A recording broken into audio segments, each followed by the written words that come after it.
Greetings, we have returned yet again for another amazing series of Starcraft fastest map games on my channel. I welcome you, sincerely. Today I will kick off a series between 458 and young Shiggy Sunyan, who is known to most as Rabbit Slayer. Lovely Rabbit, not Rabbit Slayer. Rabbit Slayer is something completely else. And he is playing against 458, as I've mentioned already. 458, of course, is a Protoss specialist, so we will again be seeing him on the Protoss. Whereas young Shigi Shunyan is playing the yellow Terran on the top middle spot, 458 on the bottom left corner. And now it's time to drop the silly voice and go back to my real voice, as the game is starting to get rolling. Gonna reposition my microphone just a little bit because it's I put it in a little bit of a bad spot. Just gonna move that, and it should be in a little bit of a better spot right now. Alrighty then. So 458 starting off with a usual start. The pylon at 8-9 finishes at 9-9, and the probe comes out at 10-17 right after the pylon spawns. He's saving up his minerals for the Nexus. That is a very usual thing. So a little bit of background information. Rabbit Slayer is a streamer. I'm saying Rabbit Slayer again, but I mean tOki, okay, Lovely Rabbit, is a Korean fastest map streamer. He's one of the smaller streamers for fastest map, but he is pretty well known amongst the entire fastest map community within Korea and outside Korea. He's also quite known in the League community because of his history of playing in the Western League. He's one of the very few players from Korea to have come over to the West to play with us in our fastest map leagues. And he was one of the best players to ever play in the Western fastest map leagues. Aside from Brain and a couple of the other players that, like Lee Bok-gu and Voss, who both respectively are known as Gold, SCV, and JH. And yeah, it was a lot of fun. We learned a lot from them, and the meta changed around their playstyles. People improved. It was just a lot of fun to have them around. So tOki already starting off quite aggressive, trying to put a stop to that choke that 458 is trying to get up. But of course, a single Marine is unable to put a halt to it, and the other Marine is on its way. It arrives, but it's just there to provide a little bit of protection against probes leaving the base. Already put on a depot at his choke. He stopped making Marines. He's adding on a CC because he knows that 458 has no units. Most likely. Like, it's either a gamble that if tOki sees Zealots here, he can start production of Marines again, get a bunker up, and defend himself. But it's only in the case where he would have seen 2 Zealots. But 458 has gone for a single gateway into a Nexus, into a Forge and a Cybernetics core. So tOki is completely safe, and he set himself up for a situation where he can very quickly adapt. And right now he's adapted by just throwing out 2 extra command centers to boost his economy, and pretty much go for the late game. Otherwise you wouldn't do this exact strategy.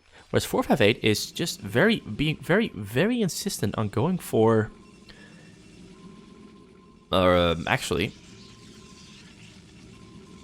I just gotta wait and see what he's going to do, because that's a robotic facility, alright?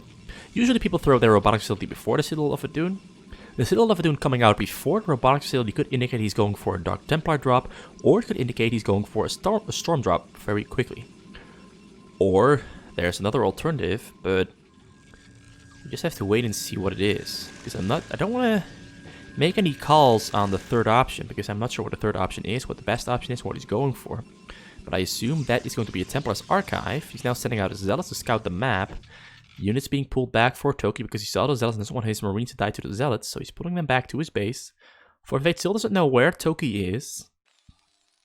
That's a huge advantage for tOki as of now, but he'll soon be found. So he is going for Dark Templar drop because he didn't make a robotics support bay yet. He's saving up his gas. tOki scans his tech, so tOki knows exactly which buildings 458 has up now. So he can start formulating his own response to it. these two gateways will finish around the same time. Actually, not around the same time. So he's going to have a slight delay on getting his Dark Templars out. But once these gateways finish, I assume he's going to make 3 Dark Templars, because he hasn't started Storm Upgrade yet. The Robotic Support Bay is finally out. And yeah, there's not even the shuttle is underway. I honestly don't know what he's going. Either he's going for a very late drop, he's going for a very late abuse time. Alright, so Storm Upgrade is on the way. tOki has started adding on a lot of starports very quickly. He's barely even making tanks from his factory because with the scans he can keep information on what 458 is doing. So he knows that he doesn't need that many units out, because he knows that 458 barely has any units out. 458 still has not started Dark Templars, he's instead starting off with Templars. I just think the order for 458 is a little bit off, because he's got a lot of Overmind for his gas that's more or less ending up unused so very early on into the game. He could have had a drop out a little bit faster if he had gone for a slightly different build. But this guy is one of the best Protoss players in the world for fastest map, so I assume that he knows exactly what he's doing. He's either preparing himself for a huge drop right from the bat, or he is trying something different. Something different that I don't know of. But I assume that is the answer. Just one big drop, because he's got a lot of shuttles finished already. 2 shuttles finished ready. He's gonna load this one up, perhaps, maybe not. But yeah, 2 more shuttles are on the way. More units are being spawned and warped in. tOki has started off with getting himself a nice ring of vision around his base by placing marines all around his base in the paths which 458 will probably take to enter his base with his shuttles. He's repositioning his marines in his base. His choke is more or less unattended. There's only a tank, there's no marines there, but I assume he can respond rather quickly to an attack from the front. He scanned the shuttle, so he knows that the only option 458 has is going for a drop, in response to which he made these raids. And more raids are spawning, but these raids won't spawn before the shuttles are going to fly in. The shuttle speed is mere seconds away. It finishes, and he comes flying in, but the shuttles immediately get picked off by the raids, and he gets to unload a Templar and a Zealot. The Templar does not get in range of the minerals. It doesn't storm the raids either. So now it'll come down to the next move from 458. They both have about equal SCVs and about equal income. So at this point in the game, the only thing that can happen is this turning into a long game, because no damage has been dealt to the Terran, and the Terran has become very big economically. It's already 56 SCVs, whereas 458 on a 2 Nexus probe pump is on 62 SCVs probes, but the SCVs will catch up sooner or later. And 458 still just making shuttles, making a lot of Templars. That's a lot of Templars. And he's loading all the Templars up, loading up the Zealots. He's got a Corsair on the way, Corsair about to finish. And he's got some upgrades on the way too, like Singularity Charge, Shields, Zealot Lags about to finish. Whereas Cloak for raids is already on the way for tOki, so it makes him easier for himself to defend, to keep his raids alive by being invisible. Right, so Corsair is coming in from the side. The Corsair is there just to scout and distract. The real drop is coming in from the west side, from the east side, and there's a distraction drop also coming in from the east side. West side, east side. Oh god, I'm terrible. Right, so the drop comes flying in, Templars get unloaded. Templar gets a Stormer, the Templar also gets a Stormer. A couple of SCVs die, but most SCVs got pulled off the minerals. Another drop comes flying in from the west side, and there's a Templar in there too, but the Templar dies too. Both Templars died to Siege Fire and Marine Bunk Fire, so that's very fortunate for tOki, because those SCVs he had in this area here could have taken a lot of damage from those Templars, but the Templars do nothing. tOki more or less survives this wave purely because he has really good SCV control. It's one of his biggest strong points that I think he mostly learned from playing in the West, because in my opinion, most of the Korean players have a very weak storm drop dodge gameplay. Everything else is really solid, but they tend to cut corners on dodging drops, like sending it to their own gas, sending it here, or not sending their SCVs away at all, just trying to snipe the shuttles, which can, or if it doesn't really work, it backfires really hard, because you'll get stormed and your SCVs will be too late with pulling off the minerals. Another drop has been loaded up. He avoids the Marine there because he doesn't want to get his shuttle spotted by a Marine. He's sending out a Zealot to kill those Marines, or that single Marine. Corsairs meet the Raids. Raids now having a happy mealtime. Killing those Corsairs. Corsairs flying into the base because they know they're going to die, so he might as well just get some vision for himself to see how many turrets and units are out there on the side. Second drop is coming in.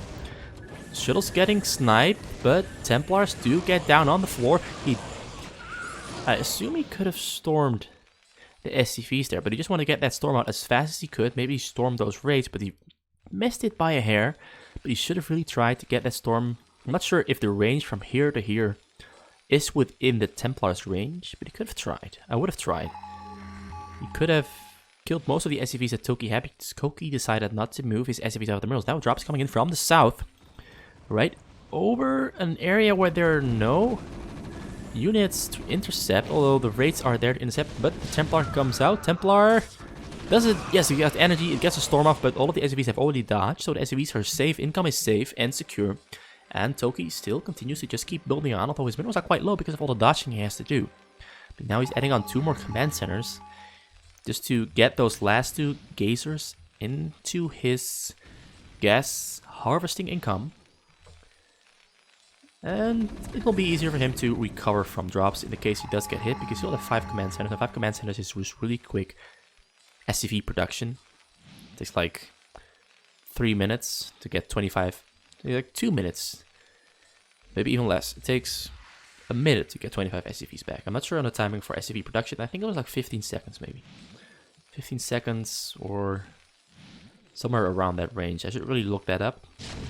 That's some crucial information. How long does it take to produce an SCV? If someone in the comments can tell me how long it takes to create an SCV, please leave a comment, because I should really know that information. I even play Terran 90% of the time, but I don't know the exact timing of an SCV. Alright, so carriers have finished at 12 minutes into the game, but there's only 2 carriers out on the map. 2 more carriers are in production. Shuttles are flying out over the middle of the map. He's going for the same opening he found earlier. Shuttles come flying in. There's no raids blocking in between there, so you will be able to fly the drop in all the way. Shuttles respond late. SCVs get pulled off the minerals, but he does kill 15 SCVs with a very well-placed storm. Second storm comes down on the tank. He misses the SCVs that were already back on the minerals. That's a good hit, a really good hit. The front has also been opened up for tOki, so tOki no longer has a front choke. It will be easy for 458 to walk just right in there. But I don't think he will. I think he's going for more carriers. So he's got 7 carriers on the way, of which 1 is almost finished, and upgrades on the way too. Let's just get a very quick look at how far he is on his upgrades. He's got to get an air unit selected. Yeah, alright, I can't see it because there's units in there. Right, these shuttles both get intercepted by a raid very, very quickly, because tOki has now figured out that 458 is going to use this area where there are no turrets, nothing at all. So he knows he's going to come from this area, so he's just keeping his raids in the general vicinity where he can respond quickly. He's already pushing out through the front because he's already back on his original SCV count. This time it's 69, it used to be 68. So his income has been secured. He can start pushing out, being aggressive, because he also has a lot of factories finished inside his base. And he's pretty much got everything he needs. Upgrades are also already on 0, 1, almost on 2, 0, 2, 1. And air upgrade's also on the way. It's also on 0, 1. So he will be on 2, 1 for both in the very near future. So a frontal attack is coming in now from 458. He's just trying to slow this push down from tOki, because he wants his carriers to finish. But tOki already knows that these carriers are on the way because he has scans, and with those scans he can just keep track of whatever 458 is up to. One of the biggest perks that a Terran has is keeping track of the Protoss. And it's very important that you do, because you don't want to get caught out surprised with your pants down on the toilet with carriers flying at you. You want to be able to prepare, have an answer ready. In that case, he already has some Goliaths ready, but he doesn't have Goliath attack range upgrade finished just yet. So these tanks in the middle will go down. Raids are now flying in, but there's 2 observers out there in the middle of the map, and he just gets some fire down on a single carrier. A single carrier will go down. But the carriers now fighting back against the raids. Raids falling very quickly because that's what raids do. They're made of paper and carriers are made of stone. Although he does get 2 carriers, 3 carriers go down there. That's actually... Did he not have upgrades finished yet? He's on 1-2 upgrades, so he does have some upgrades. But I don't think there were enough carriers to take down those raids really quickly. Course is now coming in, take down the raids very quickly as the raids are already on low HP. But courses are also just very good against raids. Especially if they stack up or stay within close range of each other, because the courser will just be able to fire rapidly, very rapidly, and stack up their damage ratio. But tOki is still on the offensive because he knows he just has to keep pressure up on 458 before 458 gets more of his carriers that he just lost back, and yeah, basically just keep the pressure up. Because the tables have flipped, 458 hasn't been able to deal any significant damage to tOki, and tOki has just rolled up, became big, and with only 14 minutes of time, he is ready to lay down the pain back on 458. But his Goliaths still do not have the upgrade for... The upgrade is almost finished now. There's only a couple of seconds left, as I'm seeing at the top. EMP is also on the way. Drop now comes flying in because 458 wants to put some damage down onto tOki.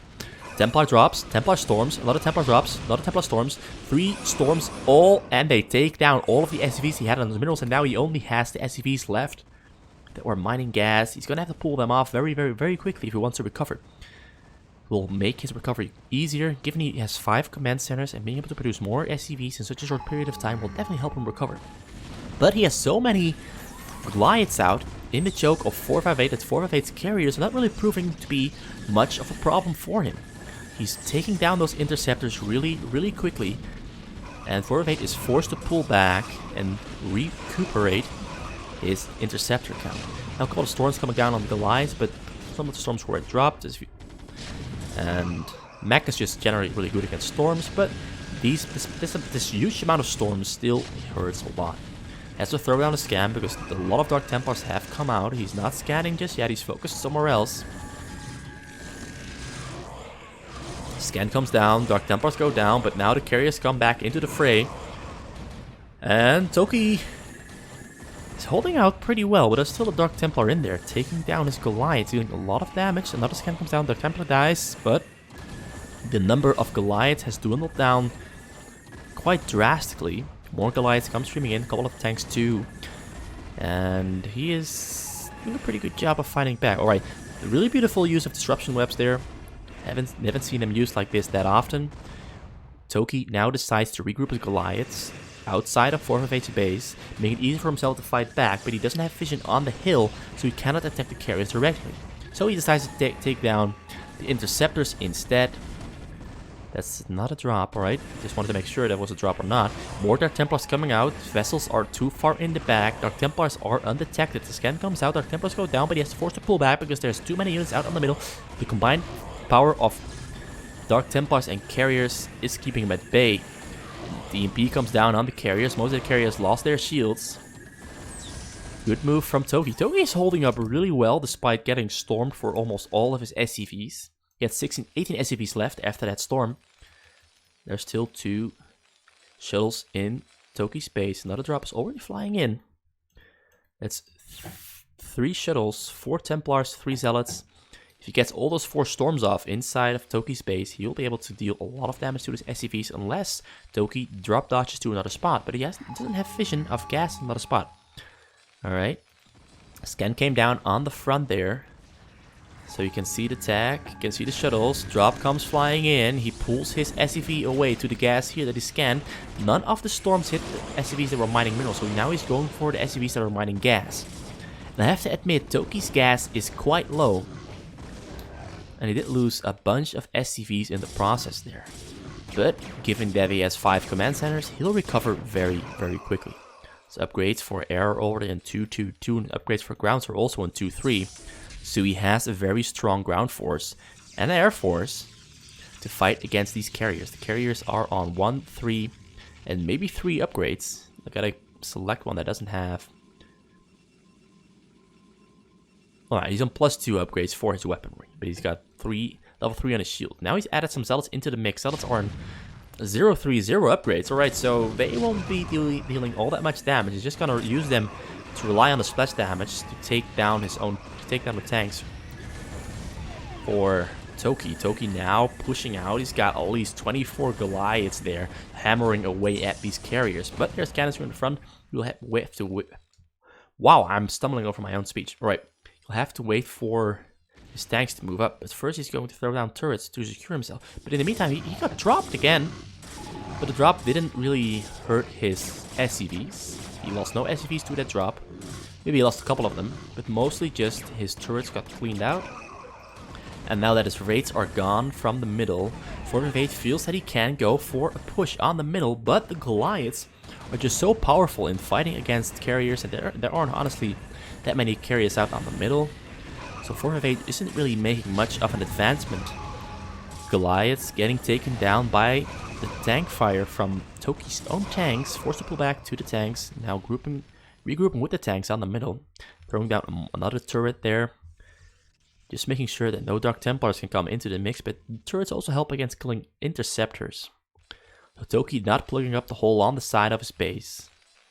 He's just waiting to recuperate his income, waiting until all of his SCVs are back to mining again.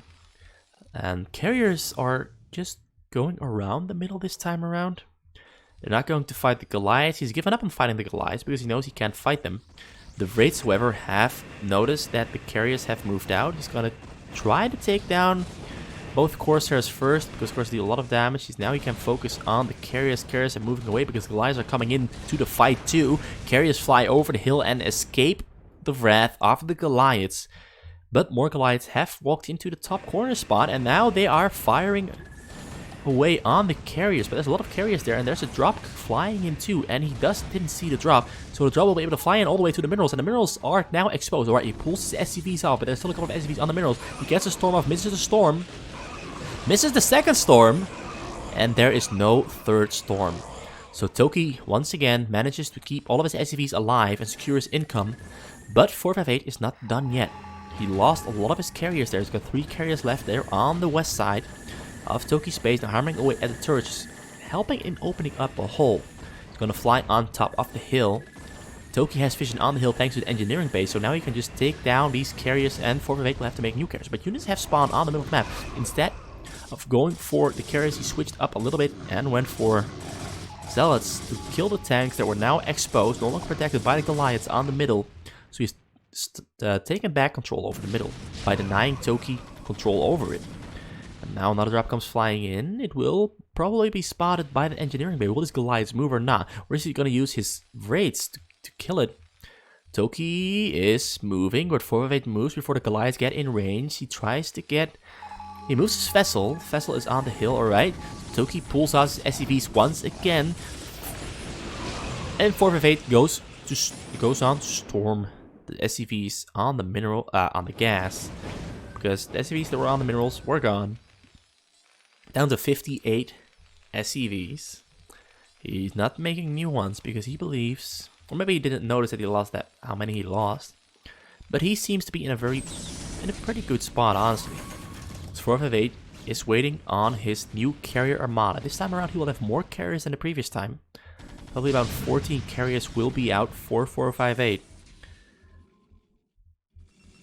And a couple of ground forces, and he'll still keep throwing out drops as he's been doing this entire game. Tanks siege up in front of the choke of 458. Tanks are now hammering away at the cannons. Cannons going down very quickly because cannons don't really pose much of a threat against tanks that are fully and completely upgraded.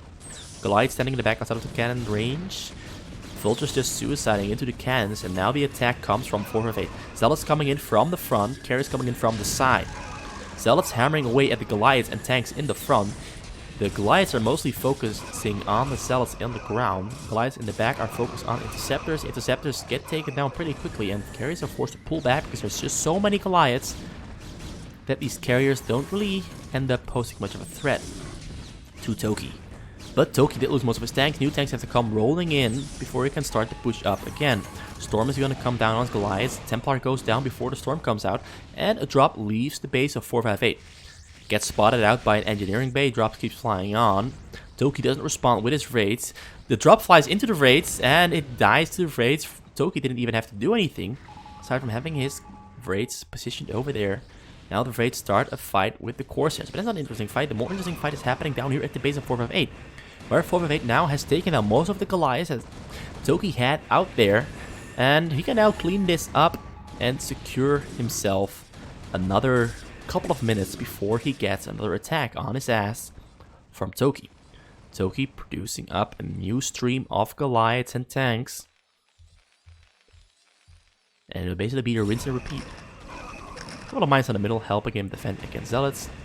458 now taking down the engineering base scattered around the map that were helping tOki spot the drops.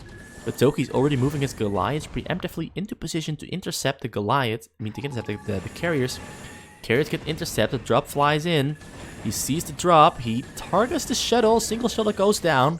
But three shuttles are still alive, and there's a Templar in one of those 3 shuttles. The other 2 are filled with Zealots. Alright, he's going to fly in. tOki has nothing in between those shuttles and his minerals. He pulls his SCVs out of his minerals, dodges to the side, and a very successful drop. No SCVs died to the storm. There's only a single Templar in there, so a single storm. And now he's coming for the main CC. tOki barely has any units out at his main CC. Main CC gets fired on. Main CC is very quickly losing HP. The main CC dies before it can even get repaired. And tOki is now in for a world of pain called slow income. And vessel goes down. Units going down around the base of tOki. 458 microing his way out of the base. Pulling back, but carriers are dying to the focused fire from the Goliaths. Though he's focusing on the interceptors now, he needs to move this engineering bay a little bit closer to the hill in order to get vision of those carriers. Now 458 repositioning his carriers, units coming in from his base. He is sending out a lot of probes and zealots and a couple of Templars to attack from the front. Now that tOki's income has been hurt and slowed down. There is a Templar there. The Templar from before that storm did not die, so this one can get a beautiful storm off on those SCVs. Valkyries now coming in to take down those carriers. Carriers go down because they lost their shields before, thanks to the Goliaths, and the combined effort of the Valkyries and the Goliaths takes down the carriers. Single carrier will get away though. All the Valkyries chasing with all their efforts, and now an attack coming in from the front. But these Zealots don't really pose much of a threat against these Goliaths standing in the front. But this Templar there is still alive and might be able to get a storm off. Thus, 458 know that the Templar is there. Doesn't look like he does. I think 458 thought the Templar died. If he had realized the Templar was there, he could have just ended it right there and then. But tOki only on 100 minerals and no income because he doesn't have a command center landed on the ground. He's moving this command center over from the side all the way next to the minerals, but attacks are coming in from the front. Dark Templars and Zealots are hammering away at the front, and tOki calls it GG because he knows he's lost. He's only got 100 minerals. He lost a lot of SCVs, a lot of units, and cannot recuperate or reproduce his army. Calls it GG, and 458 ends up winning, even though the game looked to be in favor of tOki for so very long. But bad reactions from tOki, even though he has really good ability to pull his SCVs off of his minerals. He's a really good drop dodger. He fails to respond accordingly or adequately to the drops from 458. 458 ends up winning, thanks to the carriers in the end. Yeah, good moves from 458. Not as dominant as I'd hoped, but kind of a last-minute comeback from him. By just completely ignoring the middle and just going for it. Just going for the ham move and finishing tOki off. Yeah, that's game number 1 in this series. And it is a best of 7, I think. Not too sure. I just know that there are a bunch of replays, and I assume it's a best of 7. So I'm going to go for game number 2 now and see how game number 2 plays out. It should be interesting, as this game alone was already interesting. I kind of fell into a little lull in the middle of it with my casting, but now I'm all back again, fully energetic, and the next game will be more hype than this one. Thanks for watching.